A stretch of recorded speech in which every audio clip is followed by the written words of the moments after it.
Boa Boa noite. noite. Boa noite. Tudo em ordem? Tudo em ordem.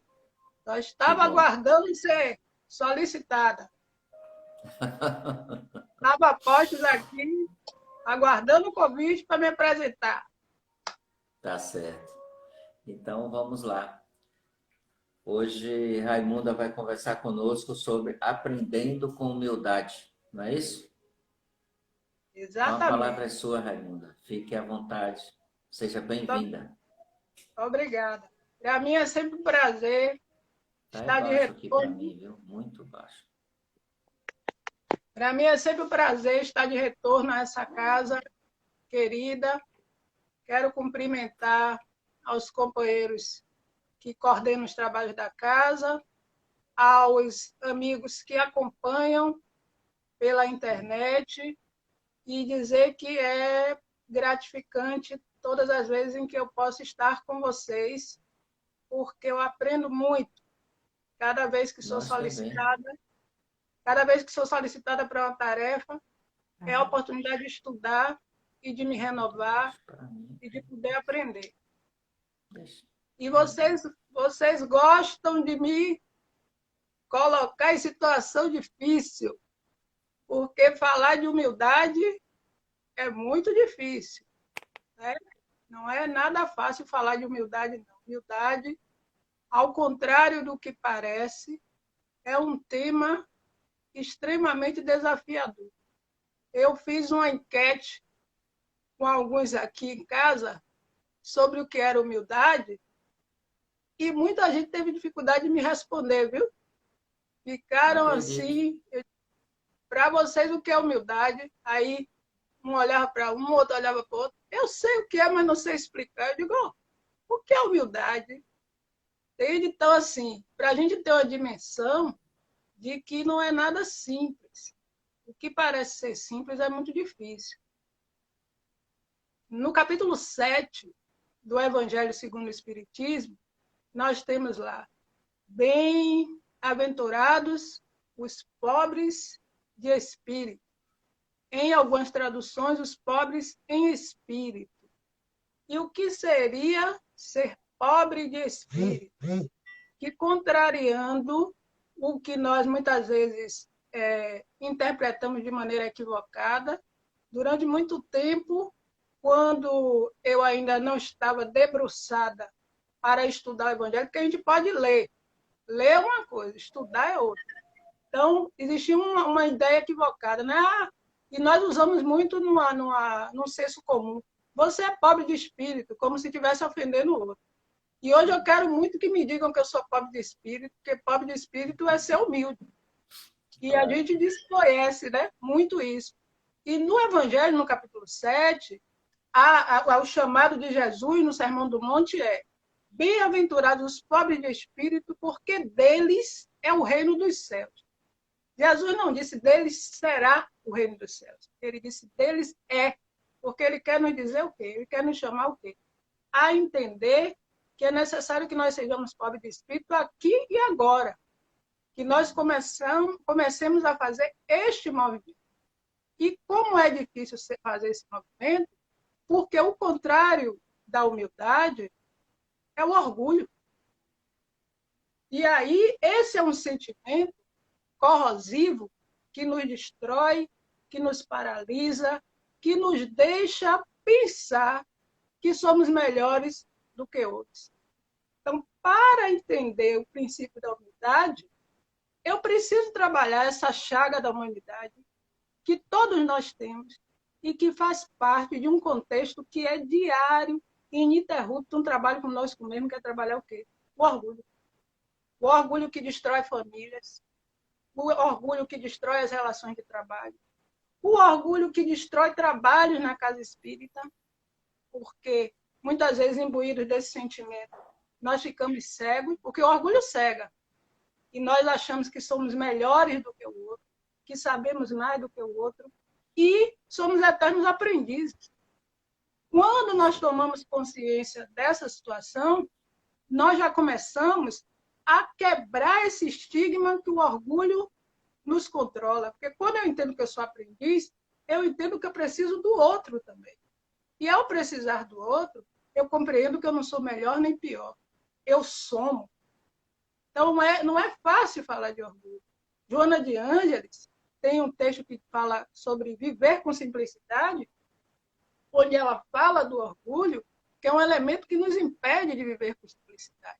E como foi interessante, quando eu fiz a enquete, perguntei aqui em casa, perguntando, para você o que é orgulho? Ou o que é a humildade aí? Humildade, mas você não sabe o que é humildade? Sim, mas eu quero que você me diga o que é. E as pessoas tiveram dificuldade de dizer, né? De entender que para eu vencer os domínios do ego, porque o ego, eu gosto sempre de falar do ego, porque o ego nos cega. O ego, ele vem muito imbuído do orgulho. E quando eu deixo que ele me domine, eu não consigo entender o capítulo 10 do Evangelho, que é bem-aventurados e misericordiosos, porque receberão misericórdia. E para ser misericordioso, eu preciso vencer os elementos do ego. Eu preciso enxergar o que, para além de mim, existem outros. Então, neste capítulo das bem-aventuranças, no capítulo 7, quando Jesus nos diz que bem-aventurados os pobres de espírito, antes, no anterior, ele já trouxe o Cristo Consolador, e no 5 ele já falou de aflição. Por quê?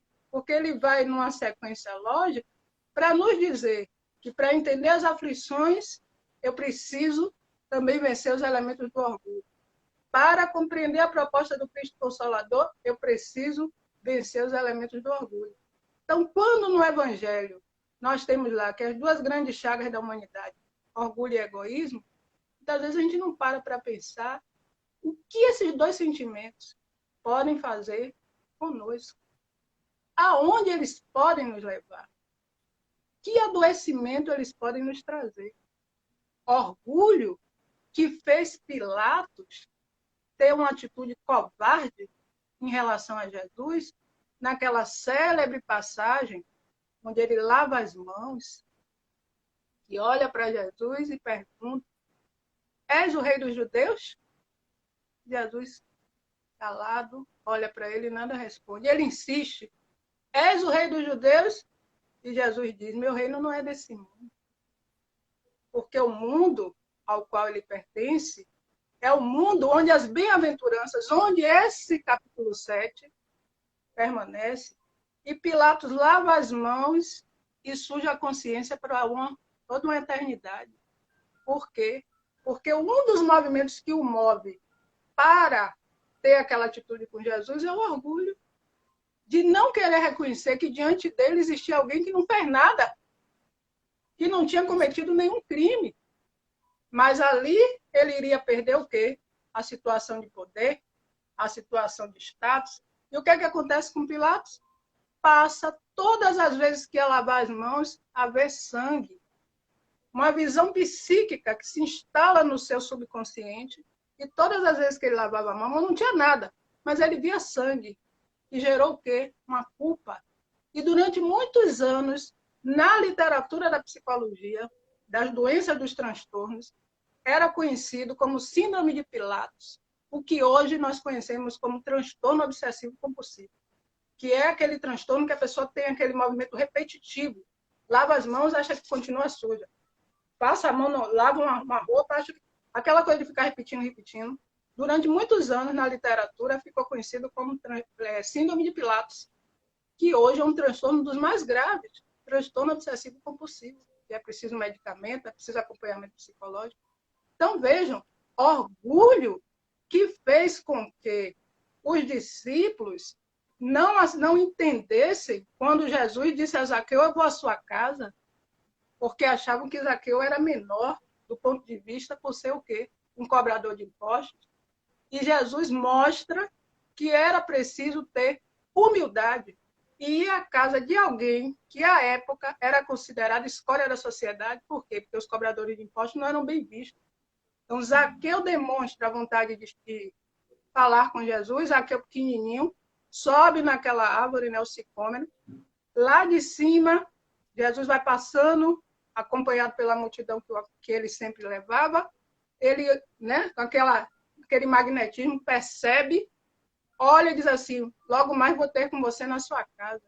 E os próprios discípulos, que o acompanhavam: mestre, o senhor vai à casa de um cobrador de impostos? Vou à casa do cobrador. Jesus vai, e naquela noite, quem mais se aproxima, nos traz uma pequena ideia do diálogo que Jesus teve com Zaqueu, é o Espírito Humberto de Campos, que nos traz uma narrativa a respeito. E no outro dia, Zaqueu está transformado. E Zaqueu faz o quê? Ele deixa de ser cobrador, ele deixa a sua profissão? Não, mas ele passa a ter um outro comportamento, ele passa a ter um outro olhar, e Jesus nos dá uma lição de humildade. Olha aí que Jesus é exemplo, né? Educava pelo exemplo. Jesus, que não condenou a mulher adúltera numa sociedade patriarcal, onde os costumes, até hoje a gente sabe como é que funcionam as leis naquela região do Oriente Médio, né, onde a mulher ainda usa, alguns países usa a burca para esconder, né, o rosto em sinal de respeito e uma série de questões. À época, imaginemos uma sociedade comandada por uma série de situações, todos estão preparados para condenar, todos com sua pedra para julgar. O que é que Jesus faz? Chega e, de forma pedagógica, porque era pedagogo por excelência, aquele que não tiver pecado, atire a primeira pedra. Quem de nós não tem algo do qual nos envergonhamos que precisamos repetir e rever nossos conceitos? Todo mundo vai botando sua pedra, saindo cabisbaixo. Jesus, embora tivesse autoridade moral para dizer muita coisa àquela senhora, o que ele faz? Ninguém lhe condenou. Eu também não lhe condeno. Vá e não peques mais. Ou seja, vá e mude sua conduta. Mude sua forma de estar no mundo. Olha a lição de humildade. Nós temos muitos exemplos que a gente não quer aprender, né? Jesus é exemplo maior. Por que eu estou falando de Jesus? Porque não tem exemplo maior para nos trazer uma série de ensinamentos. Então, quando ele diz, no capítulo 7, bem-aventurados os pobres de espírito, ele está nos conclamando para que nós trabalhemos a humildade. Ele sabe da nossa condição ainda humana, onde nós ainda passamos por muitas questões, onde ainda cometemos muitos tropeços, mas o convite está feito diariamente. Quando nós nos colocamos na condição de aprendiz, inclusive, tiramos o véu do orgulho, que o Espírito Remédio fala muito isso no livro Renovando Atitudes, através do médium Francisco do Espírito Santo, tem lá um capítulo excelente sobre o véu do orgulho. Então, quando a gente se coloca no lugar de aprendiz e entende que eu aprendo com a D, eu aprendo com Márcia, um beijo, Márcia, querida, com quem eu tenho conversado muito, eu aprendo com os espíritos que vêm nos orientar. A gente quer brigar com os espíritos vêm, trazem orientações, a gente, no nosso orgulho de encarnado, não, mas não foi isso que não é isso, não, vou fazer dessa maneira, a gente vai e passa por uma situação de constrangimento. Por quê? Porque eu não quero, eu tenho dificuldade de ouvir. O orgulho me cega, o orgulho não me permite que eu ouça a orientação do outro. Então, Jesus, como pedagogo, ele vai, ao longo da história, dando uma série de exemplos do que é a humildade. Vou dar uma lida aqui na minha pesca, com licença. Humildade é sentimento contrário ao orgulho. É um sentimento que nos faz entender nossa real posição no mundo, a de eternos aprendizes, frente à sabedoria de Deus, nosso Pai Criador. Então, a gente aprende o tempo todo.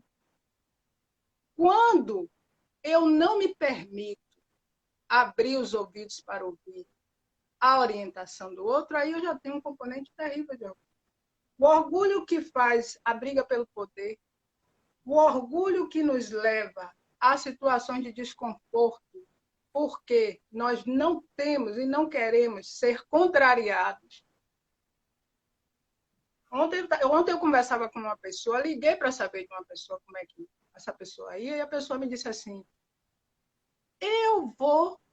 veja bem, eu vou à casa de uma pessoa próxima e vou lá mesmo, vou entrar porque me disseram que eu não vou entrar, mas eu vou entrar porque eu não tenho medo do coronavírus, isso, aquilo, outro, eu vou entrar mesmo na casa da pessoa. E eu fiquei avaliando o seguinte, realmente, nós não podemos ser reféns do medo de um vírus que está aí trazendo uma série de questões. Mas eu não posso invadir o espaço do outro. Se o outro não me permitiu ir à sua casa, eu não posso dizer que eu vou e vou entrar de qualquer jeito. Por quê? Porque eu não estou respeitando o que é de direito do outro. Vejam, a pessoa conversava comigo assim, num tom de autoridade de que ela estava certa. Eu não pude nem dizer nada, nem dizer assim, meu amigo, avalie, porque ela não queria ouvir. Né? Então, observe como nós ficamos muitas vezes. A gente chega na casa espírita, é atendido pelos companheiros do atendimento fraterno, o atendimento fraterno nos dá orientação e eu saio e continuo fazendo do mesmo jeito, porque eu não quero entender nem compreender que aquela orientação que me foi dada por alguém que está naquele momento numa condição melhor para me dizer aquilo. Aí eu vou fazer o tratamento espiritual. Nesse momento nós estamos em tratamento, todos nós aqui estamos nos tratando. Aí eu vou, a casa me orienta e eu continuo com a mesma prática, com o mesmo comportamento. Passo lá umas situações de desconforto, culpo a casa. Aí digo, mas o passe do coração de Maria não é aquele passe forte. Que passe forte é esse que eu estou procurando? Não, a imposição de mão que ele faz, que nada. Ali, ó, não funcionou nada. O que é que eu estou fazendo? O meu orgulho me impede de abrir os olhos, a mente, o coração para a espiritualidade atuar, porque eu já, inclusive, já vou tomar o passo com o companheiro no julgamento. Eu nem me concentro, porque eu estou olhando a roupa que ele está vestindo. Eu estou olhando o que é que ele está fazendo. Eu estou olhando como é que a sala está, se a luz está acesa, se a luz está apagada. Isso tudo tem a ver com orgulho. Com a minha pouca capacidade de me colocar no lugar de aprendiz. É algo que eu preciso pensar muito. Pensemos nos exemplos que temos e que tivemos, que enquanto encarnados, nos foram elementos para nos ensinar muito. O médio de Jesus, Chico Xavier. Que homem que venceu tantas situações para estar no mundo. Chico, que fazia aquelas cartas, né? As cartas consoladoras para as mães, né? Para todos, mas principalmente para as mães cujos filhos tinham desencarnado. E quantas vezes Chico foi humilhado, massacrado pela ingratidão humana, porque, como ele bem dizia, o telefone toca de lá para cá. Ele não podia trazer uma mensagem que ele não tinha recebido, porque ele não era mistificador.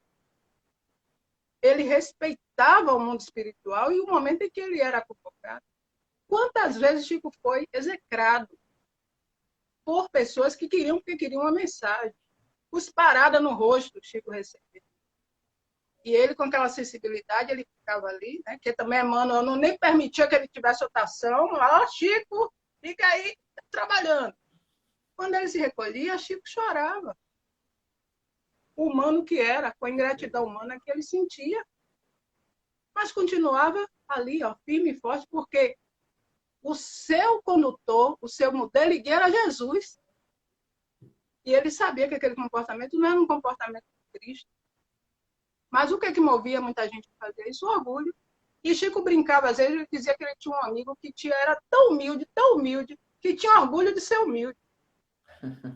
Veja só, né? Esse era Chico.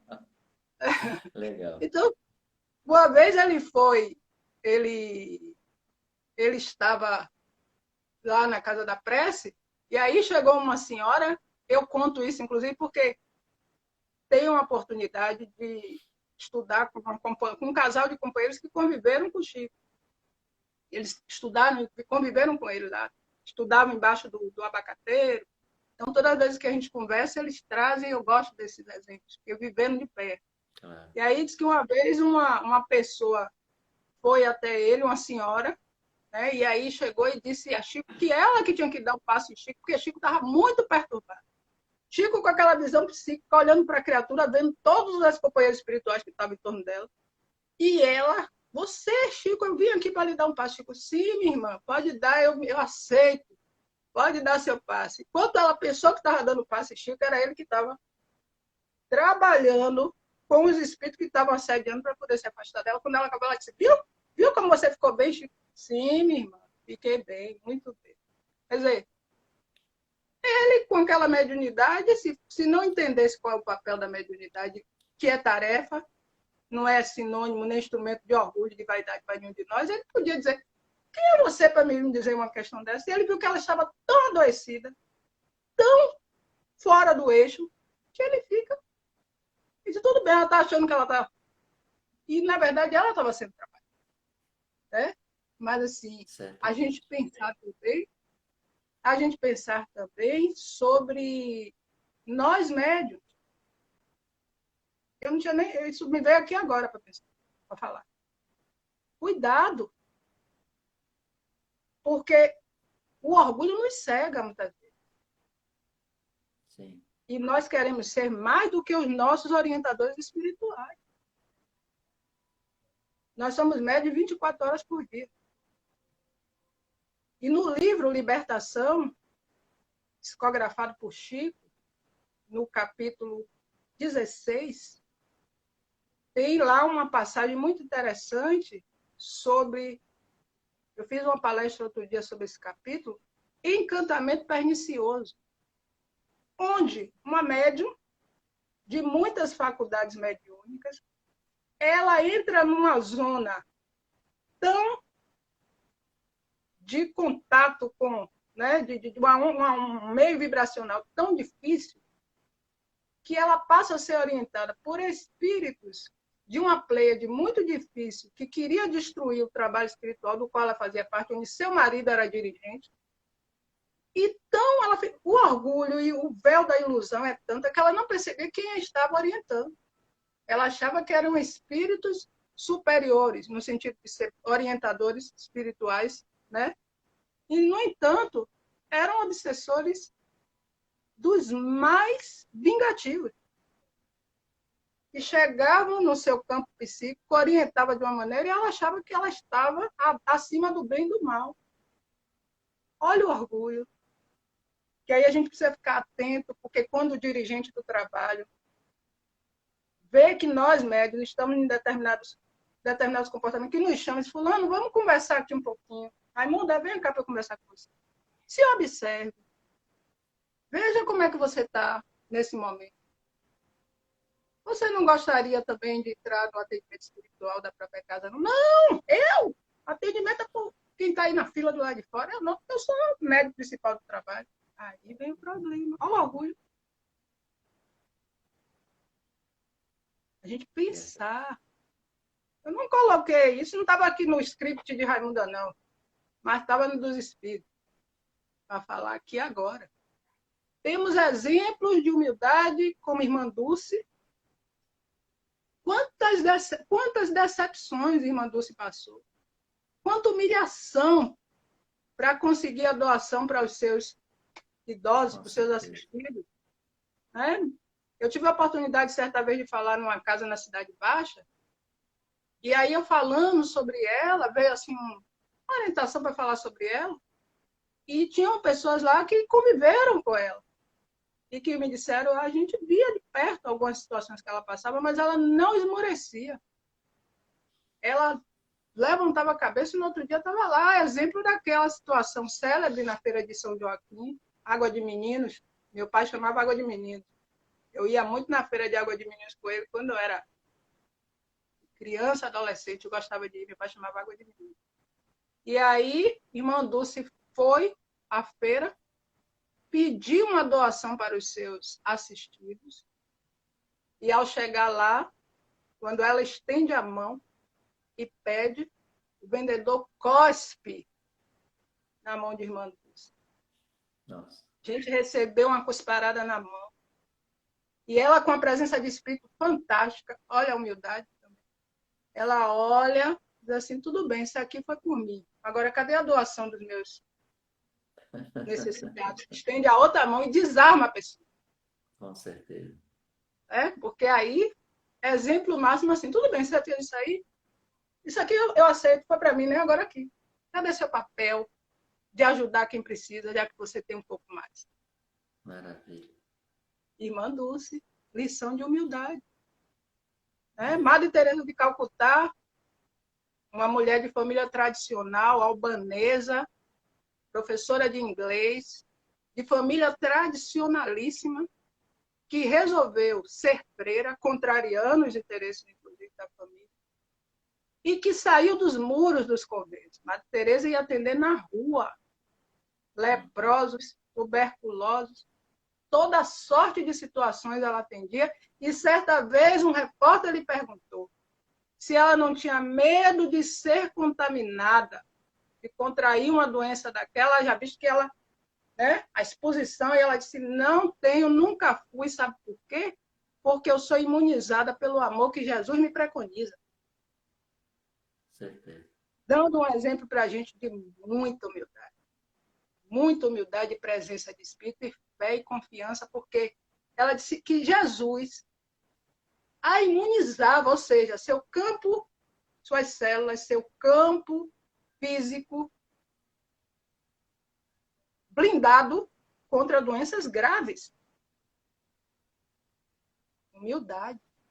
E a São física Francisco de demonstra Assis. isso também, né? Uhum, com certeza, com certeza. São Francisco de Assis é exemplo máximo. Pois é. Um homem que sai para ajudar.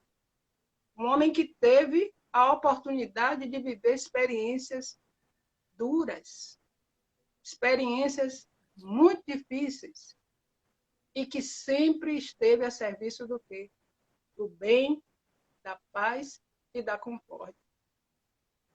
Que diante do orgulho dos seus algozes, ele sabia que aquele sentimento de orgulho de quem o perseguia era algo extremamente passageiro, porque o que permanece e o que fica são as boas ações, é a boa conduta. Sim. Então, o orgulho, por isso que o Espírito Remédio fala que o orgulho é uma ilusão, o véu da ilusão.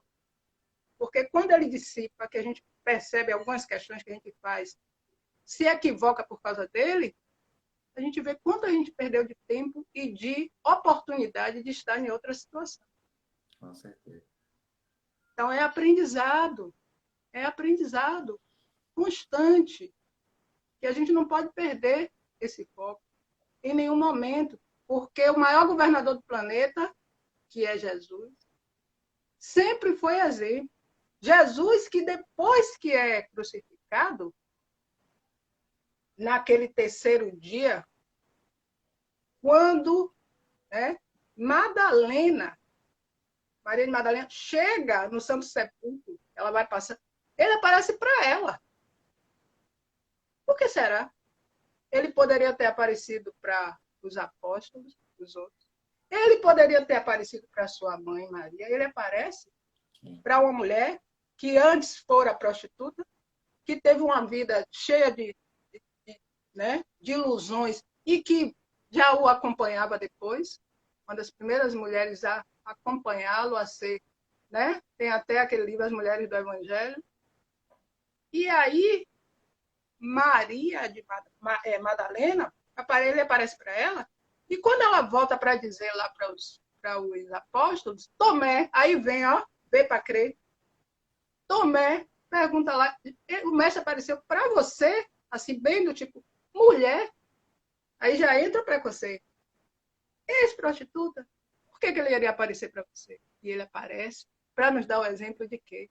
De humildade, de agregação e de respeito.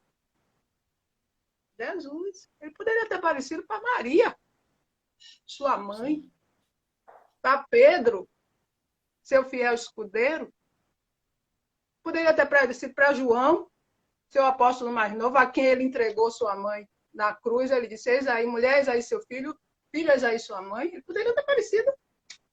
E ele aparece para uma mulher com um histórico de desordens comportamentais, que já havia se arrependido e já o acompanhava, mas assim, estou aparecendo para você, inclusive, para reforçar de que a vida continua e que o seu comportamento também vai ser, como é que vai ser de agora em diante? É também uma chamada. E a gente tem esses exemplos todos e a gente não percebe. A gente tem uma dificuldade de entender. Aí vamos para o nosso âmbito de nossa casa. Quando nossa mãe, nosso pai, o meu já está no mundo espiritual, mas sempre foi um exemplo para mim. Eu procurava seguir os seus ensinamentos e seguir, e graças a Deus, os valores ficaram, que são valores que são construídos, né? E isso ninguém tira de nós, ninguém nos tira.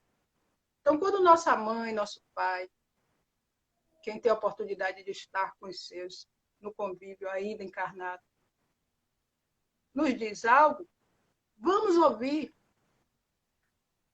A gente pode até discordar, mas mesmo no discordar, saibamos como é que discordamos.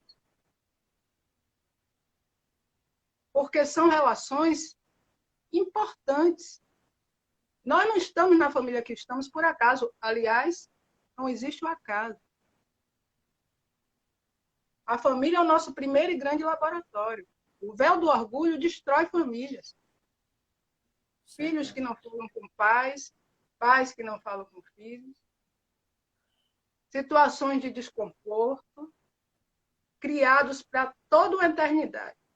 E depois do que desencarnam, nós que trabalhamos em reuniões mediúnicas sabemos que esses espíritos muitas vezes se apresentam extremamente arrependidos e saudosos, querendo dizer como eu amo meu pai, como eu amo minha mãe, pedem para a gente muitas vezes, diga a fulano como eu gostaria de ter.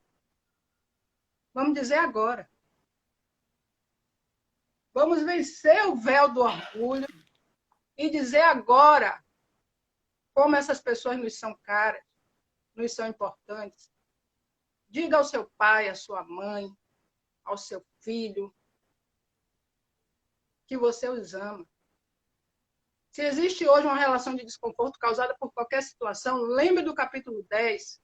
Bem-aventurados e misericordiosos, porque receberão misericórdia. Trabalhe o auto-perdão e trabalhe o perdão. Faça esse movimento agora. Quando Jesus fala bem-aventurados os pobres de espírito, ele está nos convidando. E como a gente sabe, o evangelho é atemporal. Ou seja, não existe demarcação de tempo para o evangelho. Ele sempre é atual.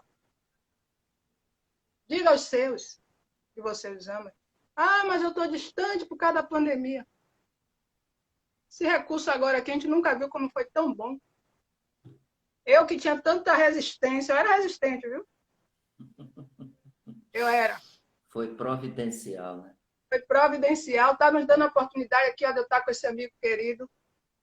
E A com todos todos nós. vocês, e todos vocês, meus amigos, tendo a oportunidade de me ouvir, me dar a oportunidade do que eu estou falando, eu trabalho comigo. Eu não posso falar do que eu não procuro viver, porque os espíritos vêm e me dizem, quem é você para estar falando do que você não procura vivenciar? Porque eles dizem, eles nos vigiam, eles sabem da nossa conduta. Toda. Eu não posso ser irresponsável. Meu companheiro AD sabe o que eu estou dizendo muito bem. E todos os trabalhadores que a elaboram, os desencarnados que coordenam o trabalho do Coração de Maria, está aqui, ó. Está aqui, observando. Muitos se Eu passei. enganam acreditando que fazem as coisas e que ninguém vê. Não tem ninguém vendo, só que eles não Pois, sabem que ele tem uma nuvem de pessoas ao seu redor de vendo e anotando tudo. tudo no É o livro da medo, o vida. engano, No livro da vida. Está tudo anotado. com certeza. E nada se perde. Então, Nada. vamos fazer esse movimento. Ligue para seu pai, ligue para sua mãe. Faça uma chamada de vida. Diga como eles são importantes. Tem tantos Seus idosos aí, avós, né? seus avós, que ainda têm oportunidade de os ter. né, de estar com eles. Recentemente eu vi uma reportagem de que, olha, veja como a mão divina é fantástica, de um rapaz que o pai estava entrando no processo de Alzheimer e ele não tinha percebido. Com a pandemia e a proximidade maior, ele foi perceber que o pai estava entrando no Alzheimer, teve a oportunidade de levá-lo para uma geriatra e começar um tratamento que estacionou o problema e o pai está tendo qualidade de vida e ele passou a ver futebol com o pai, que ele não via mais, jogar baralho com o pai, que ele não jogava mais. Vejam a providência de Deus. E às vezes a gente não entende a lógica do universo. Então, diante do que nós estamos vivendo agora, que é muito grave, muito sério, mas é extremamente educativo, pensemos qual é a lógica divina para permitir que tudo isso esteja acontecendo. Com certeza. Que o orgulho que nos cega possa ser compreendido como algo a ser revisto.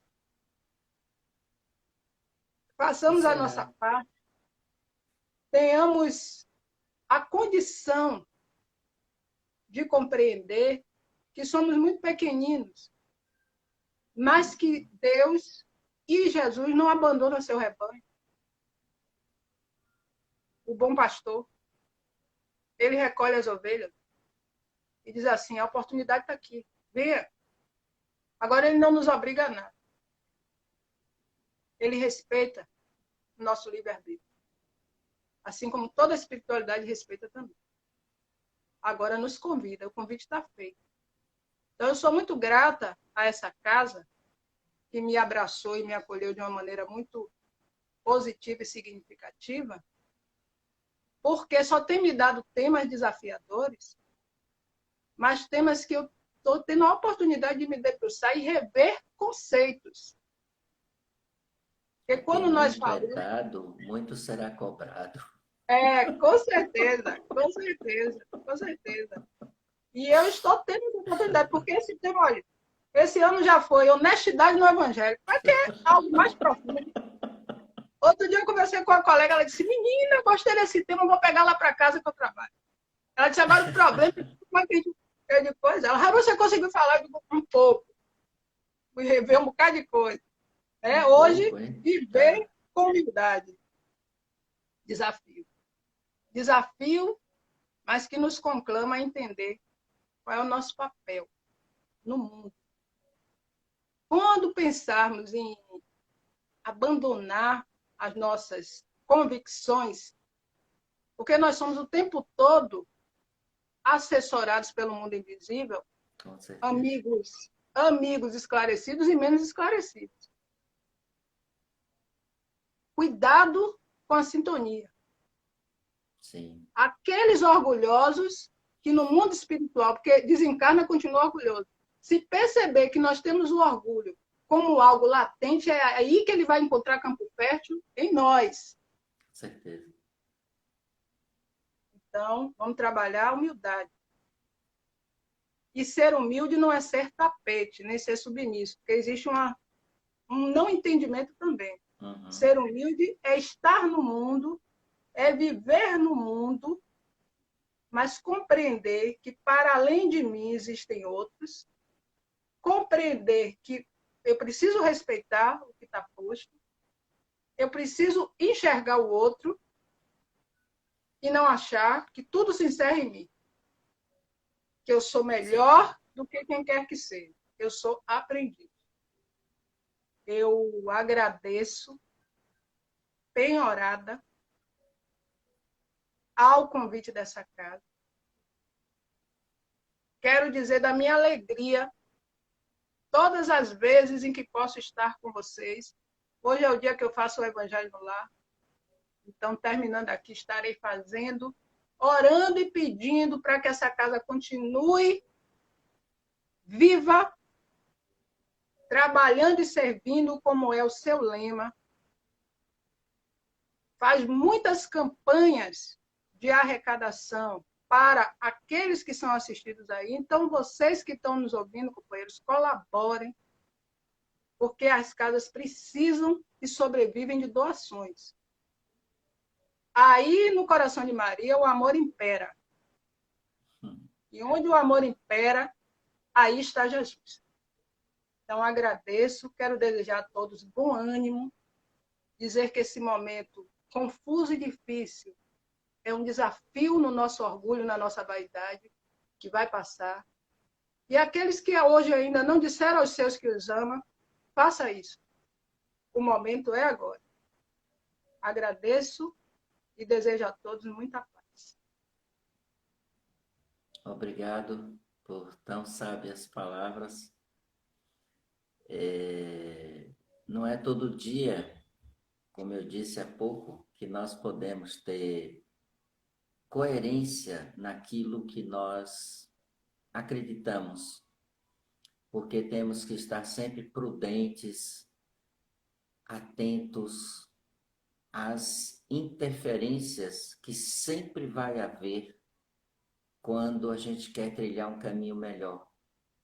Porque a inferioridade, como você disse, é um campo fértil e muito sábio também, só que lutando contra aquilo que traz iluminação, aquilo que traz conhecimento e, acima de tudo, firmeza de propósito. Que caminhar com Jesus não é fácil, é bastante complicado, é dolorido, é cheio de percalços, empecilhos o tempo todo, mas são as provas para saber se realmente nós desejamos isso.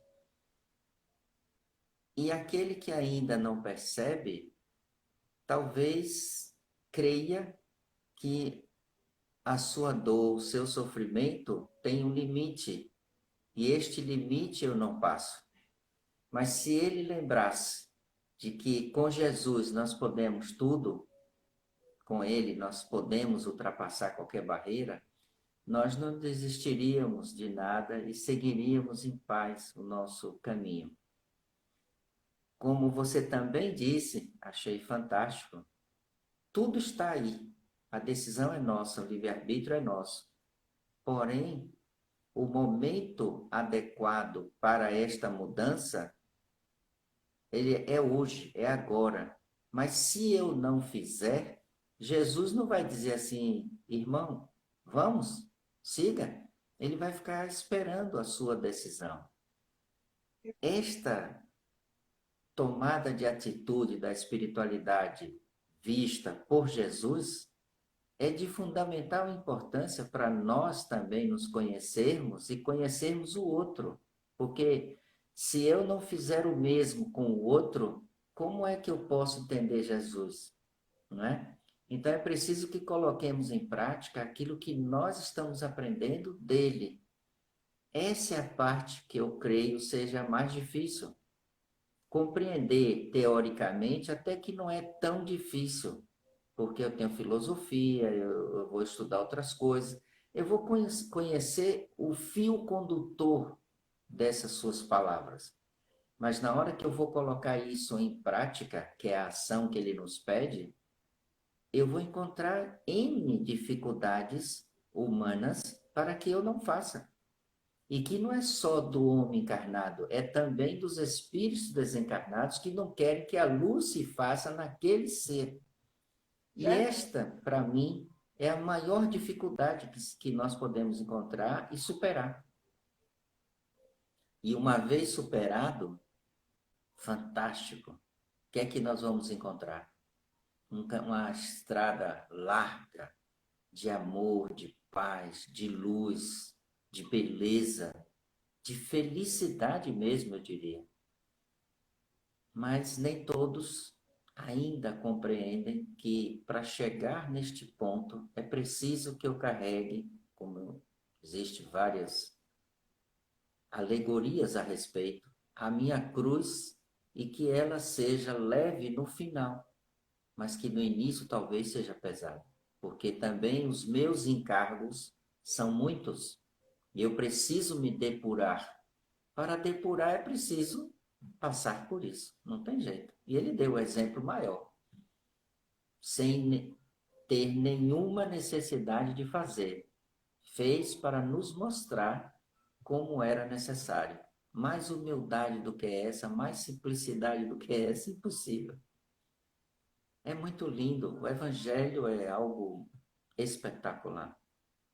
E que cada vez inflama, cada vez nos coloca, para aqueles que assim querem, com mais humildade. Porque quanto mais eu aprendo, mais sei que não sei nada, que eu preciso aprender muito. Os Perfeito. ensinamentos, eu passo agora por um lugar, eu aprendo uma série de coisas. Ah, eu já sei, eu digo para mim, eu já sei.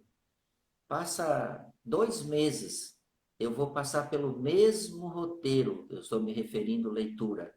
Quando eu vou ler de novo, olha, eu não vi nada disso. Como foi que eu li? Eu disse que eu sabia, agora já não sei? Isso quer dizer, no meu entendimento, maturidade espiritual. E maturidade espiritual só se consegue agindo, trabalhando, participando, vendo a dor do outro, a necessidade do outro, o chororô, a reclamação, não importa o que o outro faça, mas ali tem um fundo onde eu tenho uma lição fantástica para aprender com ele, que eu devo participar como crescimento meu e dele, se ele aceitar de volta o que eu tenho a lhe dizer. Se ele não entender, paciência, mas eu entendi e sigo.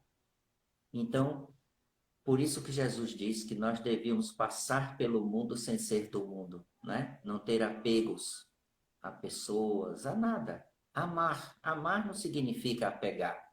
É libertar, é o contrário. É trazer o indivíduo para seu convívio da melhor forma possível dentro da sua condição de ser, mas sem prender, sem dizer é meu. Não é meu, porque amanhã não será. Então, se não será amanhã, que não seja agora. E isso é que é a parte mais bonita, eu acho. Não sei se concorda, mas é assim que eu vejo o Sim, Evangelho.